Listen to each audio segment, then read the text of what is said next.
I'm Greg Gutfeld with Kimberly Guilfoyle, Juan Williams, Jesse Waters, and a banana peel is her sleeping bag. Dana Perino, the 5.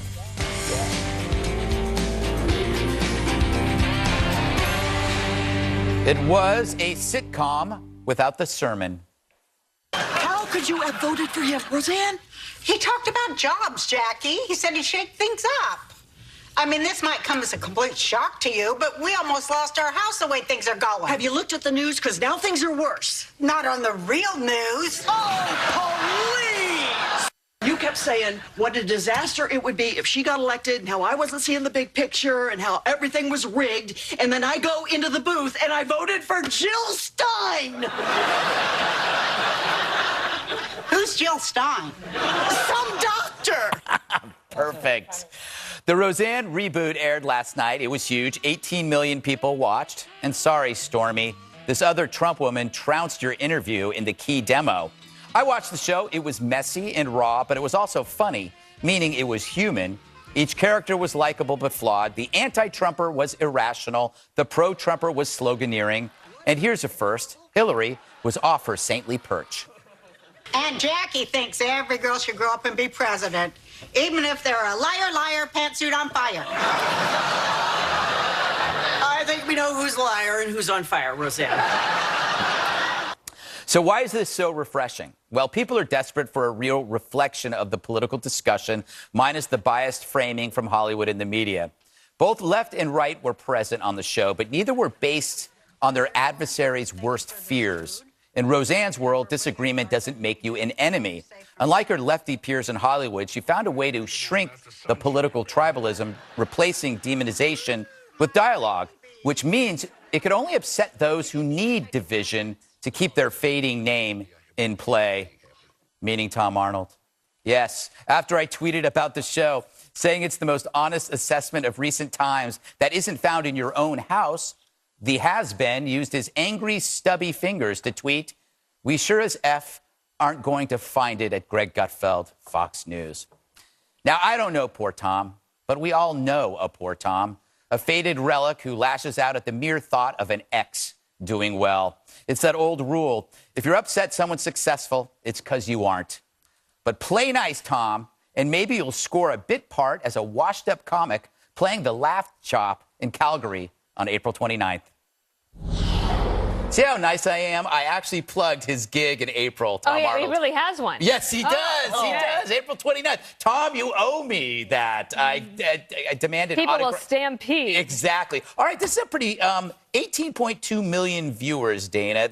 A higher demo than Stormy. But well, you got that's 20. Totally different. That's like a news show versus a sitcom. But No. yes, okay, fine. Don't laugh at my comparisons, No, or I I'm will not skip laughing. you and go to Jesse. We'll surely find a favorable audience here with this guy. Good. Oh, my God. Has she been skipped? No. Yeah, okay, so I loved Roseanne when I was growing up. You were like 6. No, actually, I was trying to think. I guess I was a lot older than I think I was at the time, but I loved watching it, especially because, I grew up in a part of the world where this was like a normal family. Like, I knew people who had families like this. My family is like this a little bit. I did think it was funnier than Saturday Night Live. Yeah. Has been recently, even though, yes, the acting's a little stilted, but it is on Saturday Night Live as well. But it was at least more honest in its humor. I thought one thing that was really interesting, aside from just the Trump, Hillary stuff, was when they're at the table and he brings home the sack of prescription drugs. Right. And he says, well, I could only get half because that's all we could afford. And they make a joke about it, like, okay, I'll give you 5 anti-inflammatories and you can have all the antidepressants. But the cost of prescription drugs and health care is actually still like a really big issue, especially for blue-collar Obama voters who voted for Trump. And I thought that was pretty interesting. I watched the second episode as well. Yeah. And they didn't do much politics. No. I think, they started with a bang. System. Yeah. Jesse, 21 years. Worth the wait for you? You were in your 30s. Yeah, thank you. There's a few reasons why I was very successful. One, ABC did a great job of laying this out. They've been promoting this for over a year, and it's been spectacular. The rollout's been very special. And I mean, I like having to prep for the 5 by watching TV. I mean, Yeah, that doesn't get any relief, better wasn't than it? that. I really sweated out all afternoon. I watched the first half hour, and I thought it was accessible to middle-class Americans. Because like you said, they're struggling with the cost of prescription medications. One of the people had to move back in with her parents because she got fired. The father has the gun in the house.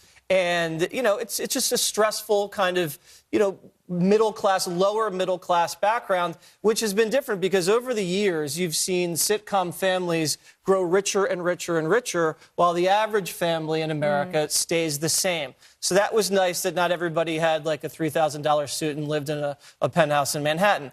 Also good was they had the gender-bending son and this debate over being a surrogate.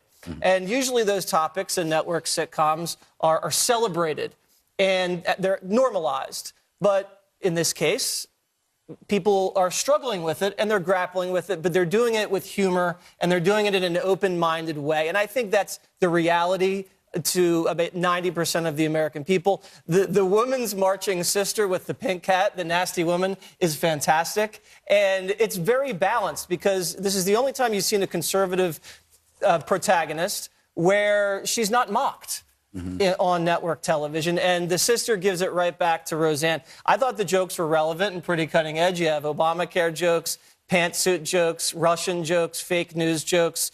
Even the non-political jokes, I thought the timing was good and the comedy writing's good. But the bottom line, I believe, is that the message of the show is that people come from different political backgrounds and you don't have to hate each other. You can talk it out and you don't assume that the other person's intentions are evil. And that's what makes it work. Yeah, I think, Juan, that was the thing that there is something refreshing about this in that it's an attempt to try to inject civility into kind of an uncivil time. Yeah.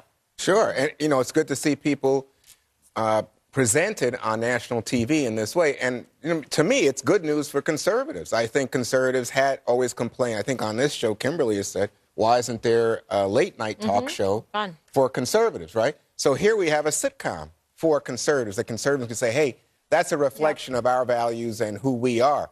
It's, I think, a very nice representation in the sense I'm not sure most Trump people would be accepting of that son, for example, and the like.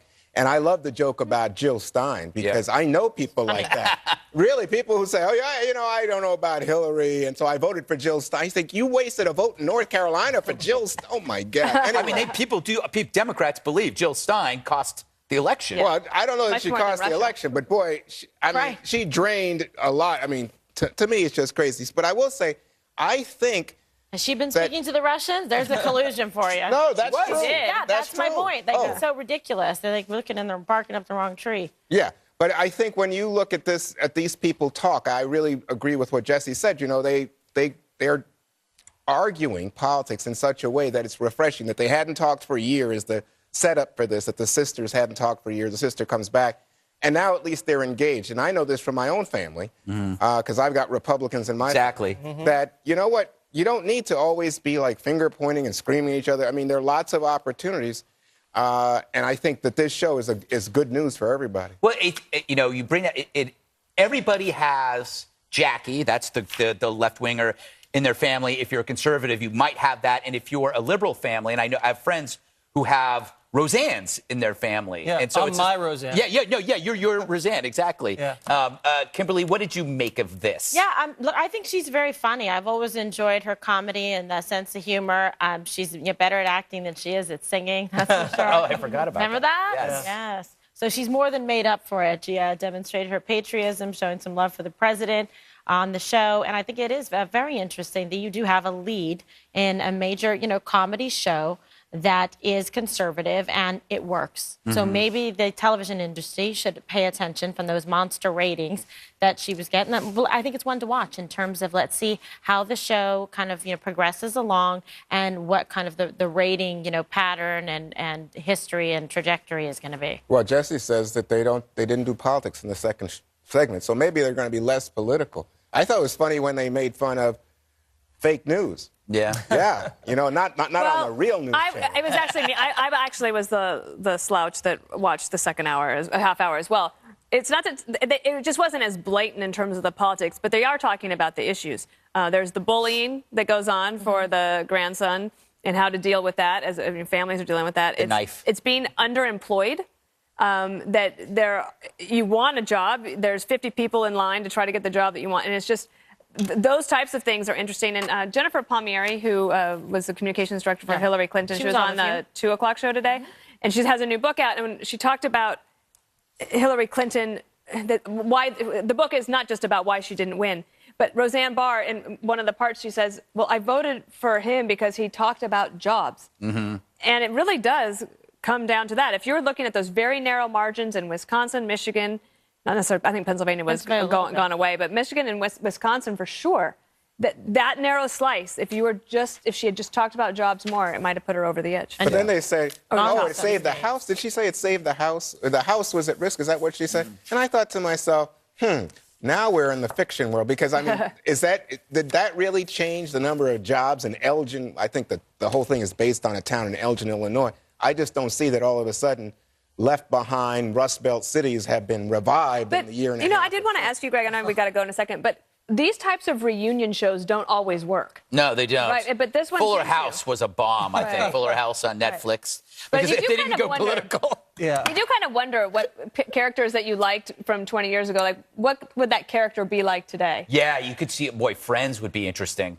Because they would there would be all sorts of things going on. Yeah, it would be really bad. Somebody Here we go, right here. That's what I said. This is the new friend. This is it. Raw stroke, really. Yeah. Swimmer over here. Who is going to be addicted to opioids? Yes. Well, I think they got that out of the way early on, if I remember. So, Greg, that would be you. Is Roseanne Archie Bunker of the 21st century? I kind of feel that this show is like the All in the Family, has a feeling of All in the Family, and that even if you disagree with Roseanne, you still like the character. Okay, Like but Roseanne. guys, you're calling Roseanne Barr racist. Well, No, I didn't say. You thought that's what I No, was but that is a big criticism What? of that character Of and of Roseanne- in that this show. one? No, Archie Bunker. Oh, but yes, it wasn't. levied heavily. Yeah, but then the Jeffersons were his neighbors. Okay, well, and listen, they were moving on up. Yeah, exactly. To the west Moving side. on up. By the way, I love the Jeffersons. Wasn't that a great show? It was a great show. Oh my God. Deluxe apartment in the Wheezy. sky. Wow. And I love You Red guys are Fox. really dating yourself. Sanford and Son. Up the next, best what show. do voters think about President Trump after the Stormy Daniels 60 Minutes interview? Find out when the 5 returns.